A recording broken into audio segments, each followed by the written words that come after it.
Well, Coach, the last time we talked, at least in a setting like this, it was to introduce you. That was a long time ago. Now it's right before things get started. If you could talk about the whirlwind life you had in between then and now, and getting this first year for you underway. Yeah, well, as I say to people who want to know what I've been up to, when I first met you, I did the press conference, and then I left to go recruiting. And in the meantime, I was looking for a staff, looking for a house, going back and forth with my family, recruiting. And then I hired a couple of guys on staff, and still looked for a house, and I was still recruiting and doing some more recruiting, and I finally found a house and moved the family out here.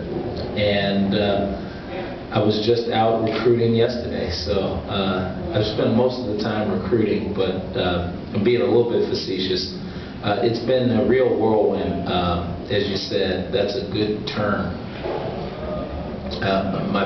First of all, the people of Oregon, specifically Corvallis, have been wonderful. To be able to move your family across country like this, and to have them acclimate themselves right away is a tribute to your neighbors. And I have a 16-year-old boy who's at Crescent Valley. He's a junior, fitting in just nicely. My daughter's at Linus Pauling. She's fitting in just nicely, and my wife's doing well. So that's made my transition pretty easy.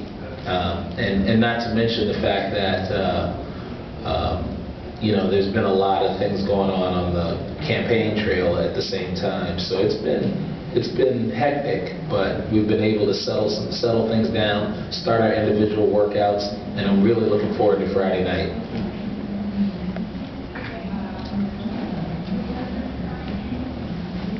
Coach, I've got some basketball questions, but a lot of people say the highlight of the convention wasn't Rocket nominated, but when you said "Go Bees," can you talk about that and just what that was like, that experience, and what you've heard since you did that? Yeah, I had not realized that I would cause this much of a stir by saying that, and I have to give some of the tribute to the delegates from the state of Oregon, because the way it was set up, I wasn't being introduced. I was just going to be there when the video stopped, and when I walked out, everybody was watching the video behind me, so no one knew I was standing there. When the lights came up, the entire Oregon delegation was up to my right in the second row. You could not hear anything but them saying, "Robinson." And it made me feel like an Oregonian, and I was proud to be standing there, and I wanted to somehow give them some kind of acknowledgement.